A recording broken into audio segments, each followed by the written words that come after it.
Hi, and welcome back to another Wellness Wednesdays here at Spine and Rehab Specialists. I'm Earl Hayden, one of the physical therapists, and joined again by Chris McMillan over here in the Ultra G treadmill, which is an amazing tool and which is perfect for something we're going to go over today, which is running. We already did a little bit of that in some previous episodes, but this week we're going to have the Paso Marathon. So we wanted to go over that a little bit more and show you a few things you can do to make sure your running stride is good. That will prevent help decrease risk of having shin splints and make sure you can tackle all those miles. So one of the most important things that we need to be able to do with running is have a good stride, making sure that we're not overstriding. In other words, taking a stride that's too long, the foot's landing right in front of our body, or understriding, and we're taking really short, just really short steps. When you're running, you should have a nice forward lean. You should be too arched back, and your foot strike should be underneath your hips, so underneath the body. Okay, so let's go ahead and start speeding this up. Let's bring this video down here so we can take a look at Chris's feet.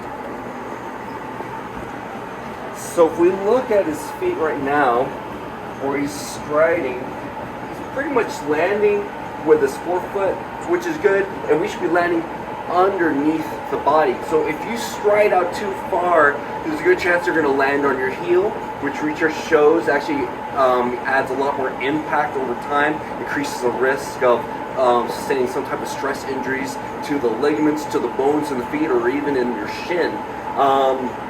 Also puts a lot of stress on that tibialis anterior, and that's how we get those shin splints. So we should be landing with the foot underneath the body, lightly bouncing off the midfoot or the forefoot. And that allows you to get a nice forward spring and allows you to use your calves, use that Achilles tendon as a nice natural spring to propel you forward. The other thing that we're doing is we're making sure as we're landing, we're also getting a nice stride up, trying to drive that knee up and tucking the heel underneath the butt. Okay? So let's go ahead and try to go a little bit faster, Chris. Speed it up a little bit, and let's work on tucking that foot up. All right? So he's pulling up, and so he lands and he does a pull here. The heel comes underneath the butt. All right? And what that does, it allows us to make sure that we're clearing the floor appropriately, we're pulling up the toe, and it gets us ready to land nice and smooth. Now we're going to show you a couple of drills to help make sure that you can master that technique. Let's go ahead and stop. All right, so I'm going to show you two simple exercises you can do to clear the running stride, making sure that you're landing with your foot underneath the hips and not overstriding or understriding, and make sure you have a little forward lean. First one we're going to do is like a mountain climber, but right up against the table. So hands are going to be here against something stable, and I'm going to have one leg up, keeping my toes pulled up, and working on this. My feet should land in the same place every time. I shouldn't be landing staggered. I shouldn't be doing something like this. The feet should land in the same spot. And I'm focusing on getting a nice pull, bringing that heel up underneath my butt. So you can work on that and do that for maybe repetitions, 10 to 20 reps, or even do it for time. Work on that endurance for maybe 1 to 2 minutes or so. Maybe twice a week, that should be good. So next thing you can do is resistant running. So here we use our fun handy dandy sports cords that we sell here, and they're such a great tool, and they will take a beating and last you for years.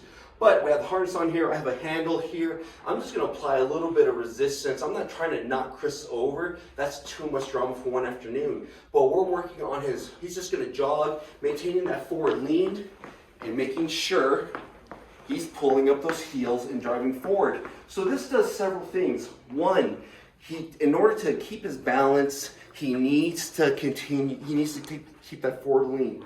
Two, if he's overstriding, he's really not going to be able to propel himself forward. He has to land underneath his hips. So this is a very simple thing to give your client or patient tactile cues. It clears up a lot of confusion, because one of the best ways to learn this is you just got to do it. Okay, so maybe 5 repetitions of that. Do that for 10, 20 feet, again, twice a week. Make sure you mastered that before you go out and run, and make sure, of course, you've developed your good run technique and got your endurance up before you try doing something like a marathon.